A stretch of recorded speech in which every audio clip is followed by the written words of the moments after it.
Hello everyone, happy independence day. Hope आप सभी अच्छे होंगे और स्वागत करते हैं आपका अपने ही यूट्यूब चैनल में CMPN चैम्प्स के साथ। हम लोग मार्केटिंग मैनेजमेंट पढ़ रहे थे last class we are studying about marketing management and we have studied the definition of marketing management and concept of marketing management. We have seen that how the marketing management is important to us and how the company perform their marketing management to attract customer, to make customers value. Okay, किस तरह से company customer satisfaction के लिए, customer की value के लिए वो किस तरह से मार्केटिंग करती है, ये सब चीज़ें हमने देखी, जिसमें से 4 पॉइंट्स हमने कवर किए थे कि 4 पॉइंट से ही मार्केटिंग मैनेजमेंट को डिफ़ाइन किया गया। ठीक, डिफ़ाइन किया गया। और वो 4 पॉइंट कौन कौन से हैं? तो पहला पॉइंट था सेटिस्फाइंग the customer value. ठीक, the customer value. And second point applying 4 P's and 7 P's of marketing mix. ठीक, of marketing mix. और तीसरा पॉइंट था बेटर देन द कॉम्पिटिटर। ठीक, और चौथा पॉइंट था socially responsible manner. The company should be socially responsible manner. ठीक,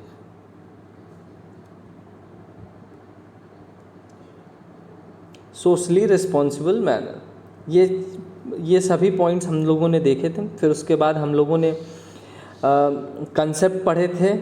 आज जो टॉपिक स्टार्ट करेंगे वो कंसेप्ट से ही रिलेटेड है और बहुत ही इम्पोर्टेंट टॉपिक है। ये समझ लीजिए कि नेट JRF के पर्सपेक्टिव से ये जो आज टॉपिक हम लोग स्टार्ट करने वाले हैं ये बहुत इम्पोर्टेंट टॉपिक है। तो इस टॉपिक को छोड़िएगा नहीं, इस टॉपिक को देखना बहुत ज़रूरी है। ठीक, तो let's start. Today we are going to start school of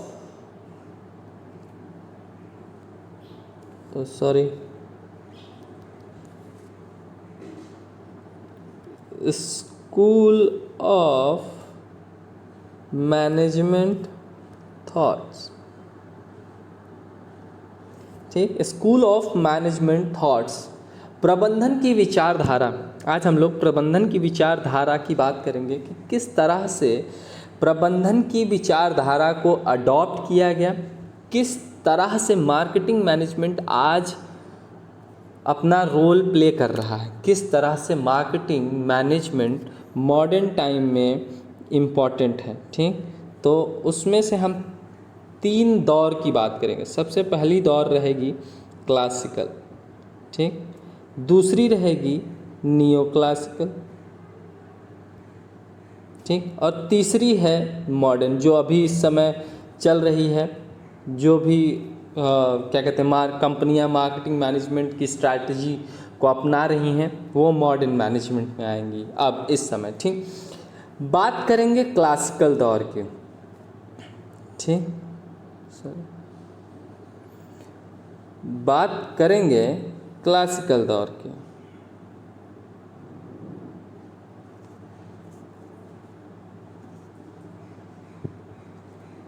ठीक है, क्लासिकल,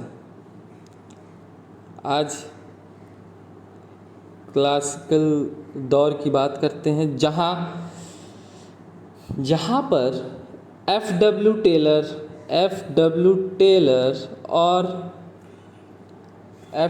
टेलर और हेनरी फेयल जैसे राइटर का ये मानना था कि जो भी हम मैनेजमेंट करें वो पूंजीवादी की तरह करें। किसके तरह? कैपिटलिज्म। ठीक, कैपिटलिज्म को बढ़ावा दिया गया, कैपिटलिज्म को बढ़ावा दिया गया। एफिशिएंसी की बात ही नहीं की गई, सिर्फ और सिर्फ क्या कहते हैं, प्रोडक्शन की बात की गई और कंपनी की एफिशिएंसी की बात की गई, पर वर्कर्स और एम्प्लॉयज़ की एफिशिएंसी की बात नहीं थी। बट एफिशिएंसी की, बस कंपनी की एफिशिएंसी की बात हुई। ठीक, एफिशिएंसी की बात हुई। ठीक है। नेक्स्ट पॉइंट, वेलफेयर की भी बात नहीं किया गया। ठीक, वेलफेयर को बहुत बुरी तरीके से नेगलेक्ट किया गया। हाँ, और स्लेवरी का ज़माना हो गया कि बस प्रताड़ित करके काम करवाते थे, जो चीज़ें बना दी वही चीज़ें बेचते थे। ठीक, ऐसा हुआ करता था। इन सब तो ये क्लासिकल का दौर था उस समय। अब जो नया दौर आया उसके बाद, इसको चेंज होने के बाद, क्लासिकल के दौर को ख़त्म करने के बाद आया नियो क्लासिकल। ठीक, नियो क्लासिकल। नियो क्लासिकल में बहुत सारे ऑथर हुए हैं जिन्होंने बहुत अच्छी अच्छी बात कही, जो कि 1950 से इसका दौर आया। नियो क्लासिकल का दौर 1950 से आया, जिसमें एक नाम हम लोग बहुत जानते हैं, एल्टन मायो। ठीक, एल्टन मायो इन्होंने बताया कि ह्यूमन रिलेशन का होना बड़ा ही अनिवार्य है। ठीक, ह्यूमन रिलेशन का होना बड़ा ही अनिवार्य है, क्योंकि जब हम कोई मार्केटिंग मैनेजमेंट करें या जब हम कोई प्रोडक्शन करें, जो भी मैनेजमेंट है, अगर हम अपने एम्प्लॉयज़ और वर्कर्स और कंज्यूमर के साथ अच्छा रिलेशनशिप नहीं रखेंगे तो हमारी मैनेजमेंट अच्छी तरह से परफॉर्म नहीं की जाए। ठीक, तो एल्टन मायो ने ये ऐड ऑन किया और उन्होंने 1950 के बाद ये ह्यूमन रिलेशन का कॉन्सेप्ट ले आया और बताया कि स्कूल ऑफ मैनेजमेंट, जो मैनेजमेंट की विचारधारा है, उसमें बदलाव होना चाहिए। लोगों से रिलेशन बना के रखना चाहिए। ओके, बना के रखना चाहिए, तभी हमारा ज़्यादा से ज़्यादा प्रोडक्शन भी होगा और ज़्यादा से ज़्यादा कस्टमर अट्रैक्ट होंगे। ठीक, और कुछ बिहेवियरल ऑथर भी थे जो इसमें शामिल होते हैं, जो नियो क्लासिकल दौर में आए। ठीक, नियो क्लासिकल के दौर में कुछ बिहेवियरल ऑथर भी आए। कौन कौन से वो ऑथर थे? तो पीटर एफ ड्रकर थे, जो कि प्रिंसिपल्स ऑफ मैनेजमेंट का उन्होंने डेफिनेशन दिया। हार्बर्ट साइमन थे, Chester Barnard, McGregor, Maslow Ouchi. इन सभी ने बताया कि वर्कर्स और कंज्यूमर की साइकोलॉजी कैसी होनी चाहिए, वो कंपनी के थ्रू अट्रैक्टिव होना चाहिए और कंपनी से मोटिवेटेड होना चाहिए। ठीक, तो इन सभी ने बिहेवियर की, कंज्यूमर और वर्कर्स की बिहेवियर की बात की। ठीक, किन किन ने? Peter F Drucker, Herbert Simon, Chester Barnard, McGregor, Maslow और आउची। इन सभी ने बिहेवियरल थ्योरी पर काम किया और ये बताया कि किस तरह से हम अपने मैनेजमेंट को एक बेहतर बना सकते हैं और उनको मैनेजमेंट की विचारधारा को किस तरह से हम आगे ले जा सकते हैं। ठीक, ये था नियो क्लासिकल का दौर। अब मॉडर्न का दौर आया कि इन धीरे से अब ये चीज़ें भी अब बदलती चली गई कि अब सिर्फ कंज्यूमर की साइकोलॉजी की ही सिर्फ बात ना रही, और भी कई चीज़ें आई। जब तो हम मॉडर्न जब आए तो वहाँ पे हमने मॉडर्न में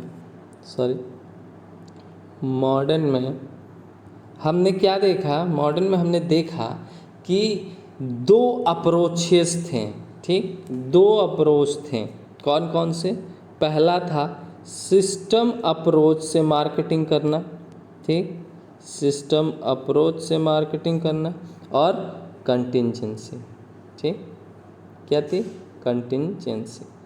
जब हम मॉडर्न की बात करेंगे तो ये दोनों का होना ज़रूरी। ठीक, यानी जब सिस्टम रहेगा तो कंटिंजेंसी भी रहेगी।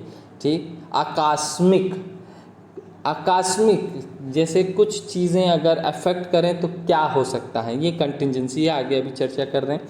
ठीक, तो सबसे पहले सिस्टम अप्रोच पे चलते हैं। ठीक, किसके? System approach. सिस्टम अप्रोच, जब सिस्टम अप्रोच की बात करेंगे तो ये देखेंगे कि कोई भी चीज़ जब कोई भी चीज़ चलेगी तो वो एक सिस्टम, एक प्रोसेस में हो। ठीक, एक प्रोसेस में हो। जैसे जब एग्जांपल लेते हैं, फॉर एग्जांपल जब हम फाइनेंशियल मैनेजमेंट की बात करें, जब हम फाइनेंशियल मैनेजमेंट पढ़ते हैं तो उसका उद्देश्य क्या होता है, ऑब्जेक्टिव क्या होता है? ऑब्जेक्टिव होता है शेयर होल्डर वेल्थ मैक्सिमाइजेशन। ठीक, उसका क्या ऑब्जेक्टिव होता है? शेयर होल्डर्स वेल्थ मैक्सिमाइजेशन, कि शेयर होल्डरों की कमाई में वृद्धि करें, तभी हम अच्छा फाइनेंशियल मैनेजमेंट परफॉर्म कर सकते हैं। ठीक, एक अच्छा फाइनेंशियल मैनेजमेंट ये है। हाँ, ये अब इसे अचीव करने के लिए शेयर होल्डर वेल्थ मैक्सिमाइजेशन को अचीव करने के लिए हमें क्या करना पड़ेगा? हमें एक प्रोसेस से होकर के गुजरना पड़ेगा ना, एक प्रोसेस से होकर के गुजरना पड़ेगा। तो हमने 1 2 3 मानते हैं कि 3 प्रोसेस हमने लिए जो कि सिस्टम अप्रोच के तहत फाइनेंशियल मैनेजमेंट की ऑब्जेक्टिव को पाने के लिए ज़रूरी है। ठीक, पहला प्रोसेस एक बेहतर इन्वेस्टमेंट करना। ठीक, एक बेहतर इन्वेस्टमेंट करना। ठीक, फिर दूसरा है फाइनेंसिंग, उस इन्वेस्टमेंट की फाइनेंसिंग सही जगह पे हो सके, अच्छी जगह पर हो सके, उसे फाइनेंस कर सकें, ताकि जो प्रॉफिट अर्न हो, जो हम कमाएं, ताकि हम प्रॉफिट कमा सकें, और वो जब प्रॉफिट आए तो उसे हम अच्छे तरह से डिस्ट्रीब्यूट कर सकें। ठीक, क्या कर सकें? डिस्ट्रीब्यूशन का काम आता है। ठीक है, डिस्ट्रीब्यूट कर सकें, डिस्ट्रीब्यूशन। अब ये तीनों एक प्रोसेस हैं। ठीक, क्या है? एक प्रोसेस है, एक सिस्टम का हिस्सा है। जो फाइनेंशियल मैनेजमेंट एक सिस्टम है, जहाँ पर भी मैनेजमेंट आएगा, एक पॉइंट याद रखिएगा, जब भी मैनेजमेंट की बात होगी इसका मतलब ये है कि वो आज के दौर में सिस्टम अप्रोच के तहत चल रही हैं। ठीक, एक सिस्टम से चल रही हैं। ठीक, सिस्टम। तो इन्वेस्टमेंट, फाइनेंसिंग और डिस्ट्रीब्यूशन, ये तीनों पॉइंट एक प्रोसेस है कि सबसे पहले हमें अगर शेयर होल्डर वेल्थ मैक्सिमाइजेशन को अचीव करना है तो सबसे पहले क्या करना पड़ेगा? एक बेहतर इन्वेस्टमेंट करना पड़ेगा। ठीक, फिर उसके बाद सही जगह पे फाइनेंस करना पड़ेगा, और फिर जब हमें कोई कमाई हो तो हम उस कमाई की डिस्ट्रीब्यूशन सही ढंग से कर सकें। ठीक, यानी उसके प्रॉफिट की डिस्ट्रीब्यूशन कर सकें, तभी तो शेयर होल्डर्स वेल्थ मैक्सिमाइजेशन होगा। और ये भी कह सकते हैं, अब इसके आगे कहेंगे कि हमने जब बात की कि एक सिस्टम की, तो सिस्टम में कुछ छोटे छोटे सब सिस्टम हो सकते हैं।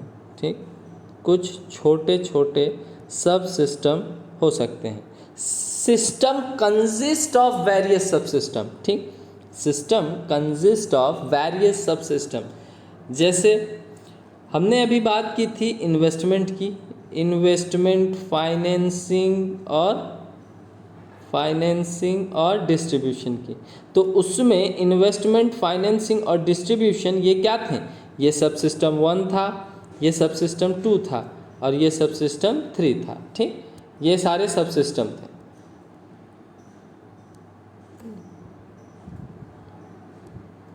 ठीक है, ये सारे क्या थे? सब सिस्टम थे।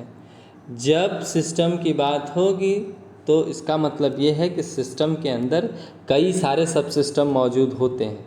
ठीक, तभी जा कर के एक सिस्टम अप्रोच अप्लाई होता है। ठीक है, okay, I think you got my point. एक और एग्जांपल लेते हैं। अब जैसे हम मार्केटिंग मैनेजमेंट की बात करें, ठीक, किसकी बात करें?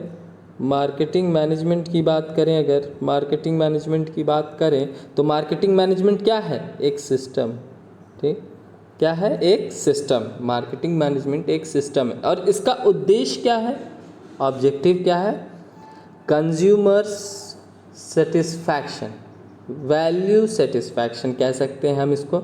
ठीक, वैल्यू सेटिस्फैक्शन, ठीक, सेटिस्फैक्शन, वैल्यू सेटिस्फाई करना, ये मार्केटिंग मैनेजमेंट का ऑब्जेक्टिव है। अब इस चीज़ को अचीव करने के लिए, वैल्यू को अचीव करने के लिए हमें कई सारी सब सिस्टम की ज़रूरत पड़ेगी, तभी तो कंज्यूमर की वैल्यू सेटिस्फाई हो सकेगी। कौन कौन सी चीज़ें हैं? पहला है एक बेहतर प्रोडक्ट, ठीक, 4 P's की बात करेंगे, प्रोडक्ट, प्राइस, प्लेस, प्रमोशन, ठीक, प्रमोशन, ये सारे क्या हैं? ये सारे हमारे सब सिस्टम, ये चारों हमारे सब सिस्टम, ठीक है, ये चारों क्या हैं? हमारे सब सिस्टम। वैल्यू को अचीव करने के लिए, वैल्यू को अचीव करने के लिए जब हम इन चारों सब सिस्टम का इस्तेमाल करेंगे तभी तो कंज्यूमर का सेटिस्फैक्शन हो सकेगा, तभी तो एक वैल्यू अचीव होगा, ठीक। इसीलिए हम कहते हैं कि सिस्टम कंसिस्ट ऑफ वेरियस सब सिस्टम। जब हम सिस्टम अप्रोच ले आएंगे तो कई सारे सब सिस्टम मौजूद होंगे, ठीक। ये रही सब सिस्टम अप्रोच की बात, सिस्टम अप्रोच। अब सिस्टम अप्रोच क्या विचारधारा है? ये एक सिस्टम अप्रोच, इसको लिख लीजिएगा प्लीज़, नोट डाउन, ये पॉइंट बहुत इम्पॉर्टेंट है, अक्सर पूछा जाता है, इससे आते हैं क्वेश्चन सब सिस्टम वगैरह से, ठीक। सिस्टम अप्रोच एक विचारधारा है जो कि कंज्यूमर की फिलॉसफी को बताता है, उसकी आइडिया को जनरेट करता है, और आइडिया और मैनेजमेंट करने का एक विचारधारा है। आइडिया और मैनेजमेंट करने की एक विचारधारा है कि हमको एक सब सिस्टम से होकर के गुजरना पड़ेगा और हमको एक ऑब्जेक्टिव अचीव करनी है, उसके लिए हम सिस्टम अप्रोच का इस्तेमाल करते हैं, ठीक। Are you getting my point? Hope you would understand, ठीक है। अब नेक्स्ट पॉइंट जो कि आज की टॉपिक का लास्ट पॉइंट है, कंटिंजेंसी अप्रोच। क्या थी? कंटिंजेंसी अप्रोच, ठीक है। कंटिंजेंसी अप्रोच क्या है? आकस्मिक अप्रोच। मान लीजिए कि आपका बिजनेस वो ऑपरेट कर रहा है और उसमें कोई इन्वायरमेंटल फैक्टर आ गई, ठीक। इन्वायरमेंटल फैक्टर किसकी बात होगी? ये वातावरण की बात नहीं होगी कि हमारे जो इर्द गिर्द मौजूद, वो जब हम बिज़नेस की बात करेंगे तो बिज़नेस के पर्सपेक्टिव से वातावरण क्या है? माइक्रो एंड मैक्रो, ठीक, माइक्रो एंड मैक्रो इन्वायरमेंट, ठीक है। अब माइक्रो और मैक्रो इन्वायरमेंट में जब भी कोई भी इन्वायरमेंटल फैक्टर अगर चेंज होता है, ठीक, जैसे कोई भी एक्सटर्नल इन्वायरमेंट हमारे बिजनेस के लिए चेंज होता है और वो किसी सब सिस्टम को चेंज करता है, तो हमारी सिस्टम क्या होगी? चेंज हो जाएगी। जो सिस्टम अप्रोच है वो चेंज हो जाएगी। जो मार्केटिंग मैनेजमेंट का कंसेप्ट हम लोग चला रहे थे कई दिनों से, हाँ, उसमें बदलाव आ जाएगा अगर कोई भी अचानक से कोई बदलाव आ जाए सब सिस्टम में, ठीक। यानी जब बात करेंगे तो प्रोडक्ट 4 P's में से 4 P's से कोई भी चीज़ अगर अच्छा रोल प्ले नहीं कर पाया, प्रोडक्ट, प्राइस, प्लेस, प्रमोशन, इसमें से अगर कहीं भी इफेक्ट आता है तो इसका मतलब ये है कि हमारी सिस्टम में बदलाव आ गया, ठीक। हमारा सिस्टम चेंज हो जाएगा अगर जब कोई भी इन्वायरमेंटल फैक्टर में चेंज होगा तो हमारी सिस्टम चेंज हो जाएगी। तो यही आकस्मिक अप्रोच है कि इसको हम ले करके चलेंगे कि अगर कोई चेंज आता है तो किस तरह से डील करना है, ठीक। तो आजकल हमारा मार्केट किस पे वर्क कर रहा है? ओपन मार्केट है, ठीक। अब ये ओपन मार्केट क्या होता है?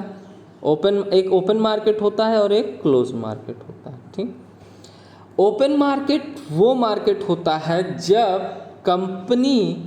जब बिजनेस किसी एक्सटर्नल फैक्टर से प्रभावित होती है। ठीक, एक्सटर्नल फैक्टर से प्रभावित होती है। जैसे मान लीजिए कि अगर कंज्यूमर की डिमांड में कोई चेंज आए या कोई चीज़ कॉम्पिटिटर आपसे बेहतर बना दे, कंज्यूमर आपसे सेटिस्फाई नहीं है, तो आपका प्रोडक्ट क्या हो, आपका प्रोडक्ट प्रभावित होगा। ठीक, आपका प्रोडक्ट प्रभावित होगा। तो आज इसका दौर है एक्सटर्नल फैक्टर का। ठीक, इसलिए जो मार्केट है, जो इस समय मार्केट चल रहा है, वो ओपन मार्केट है। हाँ, और क्लोज मार्केट क्या होता है? क्लोज मार्केट वो मार्केट है जिसमें कोई भी एक्सटर्नल फैक्टर अगर बदलता है तो कंपनी या बिजनेस को कोई भी फर्क नहीं पड़ता। ठीक, कोई भी फर्क नहीं पड़ता, तो वो क्लोज मार्केट है। अब नॉर्थ कोरिया के अलावा कहीं पर भी क्लोज मार्केट नहीं चल रहा है। ठीक, पूरे वर्ल्ड में इस समय ओपन मार्केट का दौर है कि अगर कहीं भी एक्सटर्नल फैक्टर अफेक्ट करेगा, कोई भी सब सिस्टम में बदलाव होगी, तो हमारी मार्केटिंग सिस्टम यानी मार्केटिंग मैनेजमेंट में जो सिस्टम है वो बदल जाएगा। ठीक, यानी हम कंज्यूमर की वैल्यू को सेटिस्फाई नहीं कर पाए, जो हमारा ऑब्जेक्टिव है उसको हम पूरा नहीं कर पाएंगे। ठीक, ये आज का इम्पॉर्टेंट टॉपिक था। स्कूल ऑफ मैनेजमेंट थॉट्स, प्रबंधन की विचारधारा, जिसके बारे में हम लोगों ने पढ़ा। 3 चीज़ें पढ़ी। क्या क्या? कि प्रबंधन की विचारधारा एक क्लासिकल और नियो क्लासिकल और मॉडर्न दौर से होकर के गुजरता है, होकर के आया। ठीक, क्लासिकल दौर में क्या था? पूंजीवादियों का दौर था। ठीक, कैपिटलिज्म को बढ़ावा दिया गया, एफिशिएंसी की बात की गई, वेलफेयर की बात ही नहीं की गई थी, और स्लेवरी का दौर था वो। ठीक, क्लासिकल में स्लेवरी का दौर, कोड़े मार करके काम करवाया जाता था। ऐसा लगता था कि वो ह्यूमैनिटी पे फोकस ही नहीं था। लेकिन फिर वहीं पर नियो क्लासिकल का आया, जहाँ पर कुछ ऑथर राइटर्स ने कहा कि अगर हमें कोई काम करवाना है लोगों से, एम्प्लॉय से, वर्कर से, तो हमें ह्यूमन रिलेशनशिप बना करके रखना चाहिए। ठीक, बिहेवियर, एक ह्यूमन रिलेशन और एक बिहेवियरल थियोरी पे काम किया गया। ठीक, कि हमको बिहेवियर बना करके रखना होगा वर्कर से, स्टाफ से, एम्प्लॉय से, तभी वो एक अच्छा काम कर सकें। ठीक, इसका मतलब ये था कि नियो में कंज्यूमर और वर्कर की साइकोलॉजी की बात हुई, जिसमें कौन कौन थे? एल्टन मायो, 1950 के बाद से एल्टन मायो का नाम सामने आया। एल्टन मायो अच्छे ऑथर थे। सबसे पहले नाम इन्हीं का आता है जिन्होंने ह्यूमन रिलेशन के बारे में कहा। ठीक, फिर कुछ बिहेवियरल ऑथर थे नियो क्लासिकल में, जैसे पीटर एफ ड्रकर थे। हाँ, उन्होंने बताया कि किस तरह से हमें कंज्यूमर की साइकोलॉजी पे जोर देना पड़ेगा और उनसे अच्छा रिश्ता बना करके रखना पड़ेगा, एक ह्यूमन रिलेशन कंडक्ट करना पड़ेगा, ताकि मैनेजमेंट अच्छा परफॉर्म कर सके। ठीक, और कौन कौन थे? हर्बर्ट साइमन थे, और कौन थे? चेस्टर बर्नार्ड थे। फिर उसके बाद मैक्स ग्रेगर, मैस्लो, आउची भी थे, जो इसी में इन्होंने कंज्यूमर साइकोलॉजी की बात की, वर्कर की बात की। ठीक, फिर उसके बाद आया मॉडर्न का ज़माना, यानी जो अभी लेटेस्ट चल रहा है। वहाँ पे 2 अप्रोचेस में हम लोगों ने पढ़े, सिस्टम अप्रोच और कंटिजेंसी अप्रोच। ठीक, सिस्टम अप्रोच और कंटिजेंसी अप्रोच। फिर कहा कि आकस्मिक अगर कोई इफेक्ट पड़ता है कंपनी पर, तो कंटिजेंसी अप्रोच से हमारी सिस्टम पे फ़र्क पड़ेगा। ठीक, हमारी मार्केटिंग मैनेजमेंट या कोई भी मैनेजमेंट, HRM हो गया, फाइनेंशियल मैनेजमेंट, अकाउंटिंग मैनेजमेंट, जब मैनेजमेंट की बात करेंगे तो इसका मतलब ये है कि वो एक सिस्टम और कंटिजेंसी अप्रोच को लेकर के चलते हैं। ठीक, उसी विचारधारा को अपनाए हुए हैं। ठीक है,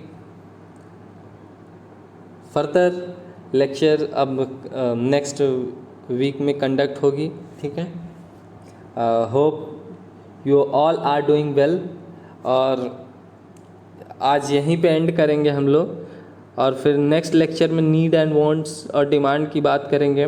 क्या कहते हैं, मैनेजमेंट, मार्केटिंग मैनेजमेंट की नीड और वांट डिमांड में क्या है। Okay, so hope you guys like our channel, like my video. If you like my video, then subscribe this channel, press the icon button and press the like button. Thank you so much.